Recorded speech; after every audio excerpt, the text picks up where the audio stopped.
Hello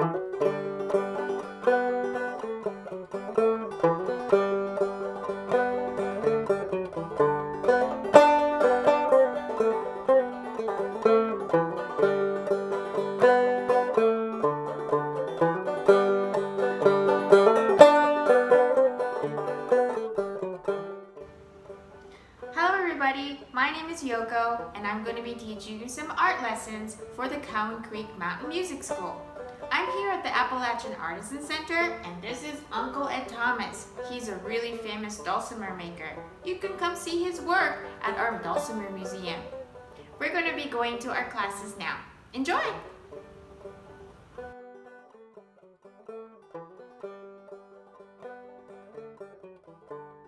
Hi everyone! One of the things that we have to do for this lesson is for you to find something in the nature to be able to make a stamp out of. My backyard happens to be a bottom right next to a creek. And so there are a lot of natural things that are out there. Let's take a look. This happens to be the bottom next to my house. We're gonna walk a little bit down this road and see if we can find something that we can actually make a stamp out of. Oh, look! Here is a walnut, half of it. I'm gonna pull it up because this is gonna be really nice for us to find the heart shape.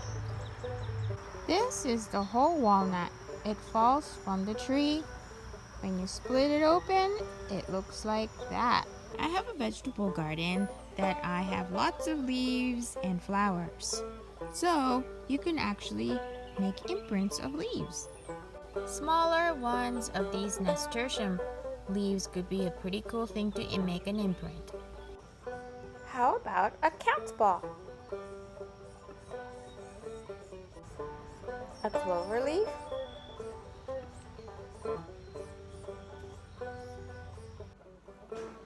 Hi everybody! I am back in the studio at the Appalachian Artisan Center and today we're going to make this. I think you might have gone out and picked up some nature objects from outside. Well, I picked up that walnut and I brought it here. And I'm going to make an impression out of this. And it's gonna look like this, but I'm gonna walk you through it, okay? In your kit, you should have a block of clay like this. It's a paper clay kit. You have a tiny little one. So you're gonna cut yourself about this big. Actually, I think I'm gonna make this a little bit smaller.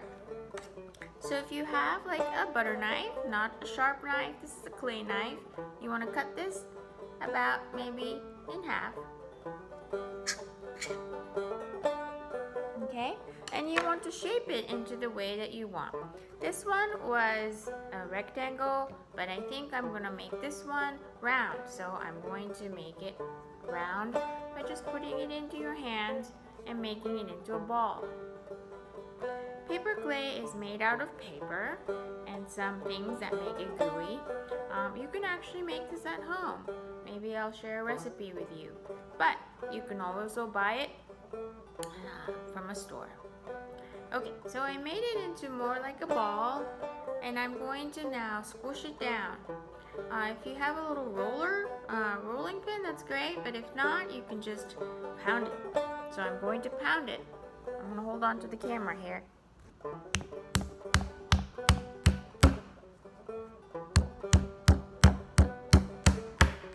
Okay, you don't want to make this too skinny because then it won't hold up for you. So about that thick, okay? It's kind of like a square. I think I want to trim the sides to make it a little bit cleaner. So I'm going to make it as best I can with your butter knife into kind of like an oval shape. like that. Okay, so you want to then kind of tap the edges to make it clean, and you can use your fingers to kind of make it smooth like this. All right, so I have a nice little medallion right now. Now I have my walnut, and I love walnuts because it's got a shape like a heart in the middle when you split it open. And I'm going to now make an impression with this. It's kind of really cool that something in the nature looks like something that you kind of really want to use. So I'm going to put it on here, and I'm going to push it really hard. And make sure that you do, okay? Because otherwise you won't be able to get the impression. So I took it off, and it looks like this. Pull it off. And it's a good deep impression. The reason why you want to do that is because when you paint into it, that the paint sinks right into the grooves that you made, okay? So I'm going to reshape it, make sure that it's nice and firm, okay? And what you want to do is you want to put a hole in it because you want this to hang. So if you have a pen, something like this, you want to use the pen side because it's pointy, and you want to create the hole that goes right through. So I want to put it like right here because that's where I want my string to go. I'm going to aim it just like that, and I'm going to twist it so I can go all the way through. And I want my hole to be pretty big, because when you want to put like a big ribbon or something, that's what you need, right? So very gently, you're going to pull this out. And the back side is going to be kind of messy, so we're going to spread it out to make it look good, because you don't want it to be bumpy. So you're going to pull it out like that. Like that. Okay. Now, what we're going to do is we're going to make some letters. For the sample that I made, I had little stamps that I could put alphabets on here. But for this one that I'm going to do, because not everybody has an alphabet, I'm going to use my knife and use the point of the knife to make the letters. And it's easy to just stab at it, but it's not deep enough, so we have to kind of bevel it, meaning push it sideways so we can open up a little bit more room, okay? So what I'm going to put here is, I think I'm going to put love at the bottom, because this is a heart and that's an appropriate word for that, okay? So what I'm going to do is I'm going to start with L, and I'm going to push it in for the top part of the L, but also I'm bending it so it opens up a little bit more, like that. Okay, so I'm going to try to attempt to do the O. And O is going to be hard because it's a curve. I think I'm going to do 1, 2, 3, 4. 4 little marks to make the O, okay? So here's 1, bend. Alright, so I'm going to go ahead and do the other letters to make like that. Now you can put anything you want. It could be your name, whatever it is, or it's just designs. Maybe I'll just go ahead and make designs up on around the edges. Here it is.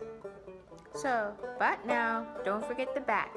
When you do the back though, don't push too hard because you don't want to take any of these impressions away. So I'm going to flip it to the back. The back is nice and solid, but you know, if you're going to hang this like from a car or somewhere, it's going to turn around. So we want to make sure we address the back. On this one I said love music because, you know, at Cowan Creek we do a lot of music. I'm going to make an impression with something else besides my knife. So I have a pen top, and anything that can make a mark is good. I have a pen top and it's got like a hole on the top, so this is kind of cool, and I'm going to make a little design over here because walnut was a heart, I think I will also make a heart with this, but I'm just pushing it down. Here's the start of a heart. I'm gonna do the other side. And I can feel the walnut part being kind of thin, so I'm trying to make sure that I don't push it too much. And here's my little heart. Okay? Now, paper clay, you could just leave it and then it's going to dry on its own. So after you're done with this, just make sure you leave it up and do both sides. Make sure it's bone dry. So this one I have made earlier and it's bone dry. So I'm going to now paint it. And once it's bone dry, it's very light because remember it's made out of paper. And so I'm going to now use watercolor to put some colors on here. Here is the watercolor I'm going to use. And this is just a regular old watercolor you can buy probably at like a drugstore. And you know, here are colors, just regular colors. And what you're going to need is a little cup of water and a brush. These things usually come with a brush. Okay, and what I'm going to do is I'm going to try to put darker colors inside the grooves and then work on the lighter colors on the outside. So what I'm going to do is I think I'm going to use some purple. I'm just melting it onto on the palette here, and I'm going to use the point of the brush to kind of go into some of my letters. You can't really be precise about this either, so it's okay if it kind of like you go over it because it's going to puddle up into the grooves and it's gonna be kind of cool that way. It's kind of like, you know, when it rains and things go inside the puddle. So that's the creek. I'm going to make it really watery onto the palette, and I'm just going to do a wash, meaning like you're just going to stick it in there, kind of wash it in there like this, and let it puddle on its own. Alright, and then on the outside I think I'm going to have more lighter color, so maybe yellow and a little bit of a little mix of yellow and orange, kind of like a light orange color. And I'm just gonna do a quick wash over it. Okay, I'm gonna keep working on this and show you the end results in a little while. So I've been working on this for a little bit, and one of the areas that I kind of wanted the purple to stay but the other parts to get lighter, I just added just water and then go over the top of it, and you can get some of the white back, so you can just kind of see the letters only. And if you wanted some areas to get darker, you can just get kind of like a really thick paint, get it a little bit gooier, and paint maybe like the roof area here to be a little bit more prominent in color. And around the edge, it's probably a good idea to do that too. So I'm going to get more paint and paint the edges.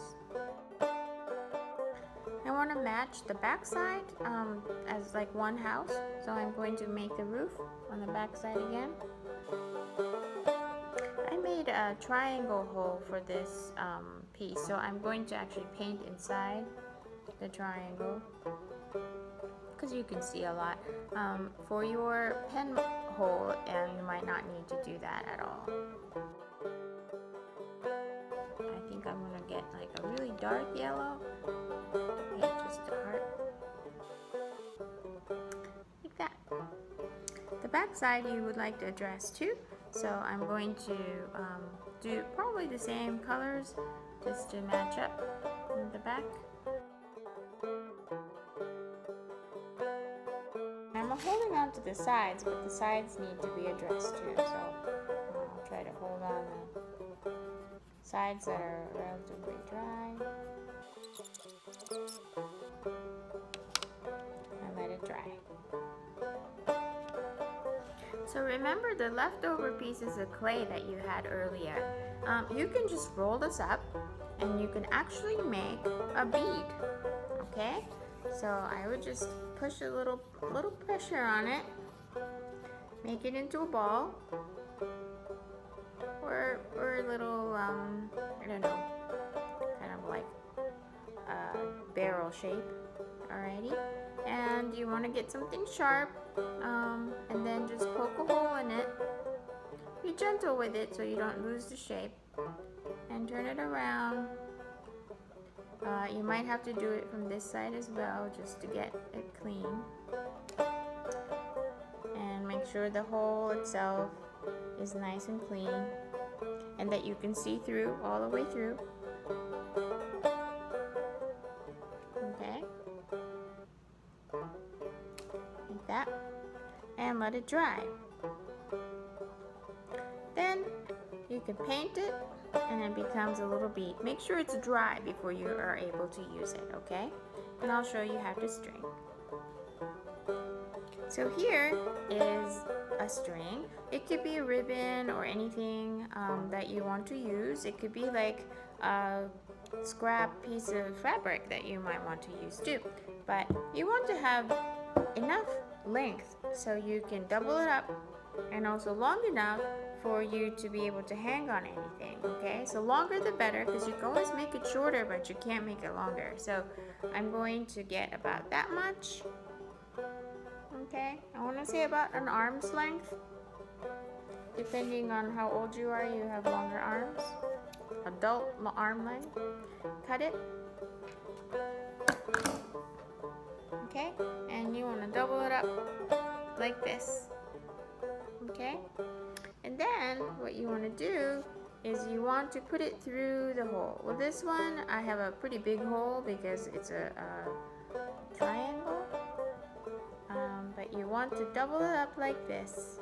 And in the loop, you want to put both strings through, like that, okay? And then put it through over where you want this to be. Okay, so this is a really good place where we can put the bead on. So what you want to do is take one of the string, and you have your bead here, and put it through. And the other bead, you want to come from the top of the bead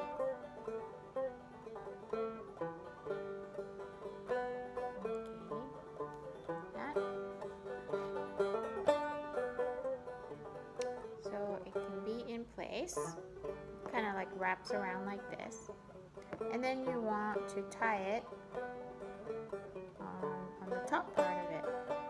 Okay, so to tie it, you're going to cinch it together like this, wrap it around your finger,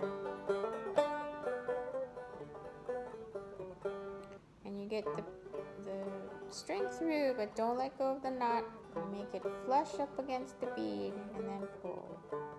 Like that. Okay, so then it kind of stays in place, and it's also decorative and it's cute. Alright, the top part you want to also then tie here in a round loop like this. Get both strings through. Okay, making sure that this is all the same, and tie it pretty tight. I think I did a really good job. But let's trim this off so you don't need all the excess. And here you go. You got your little ornament. Thanks for watching, everybody. I hope you had fun. Please send me the photos of the ornaments that you made today. I would love to see them. The email is scrolling up right now. Have a great day.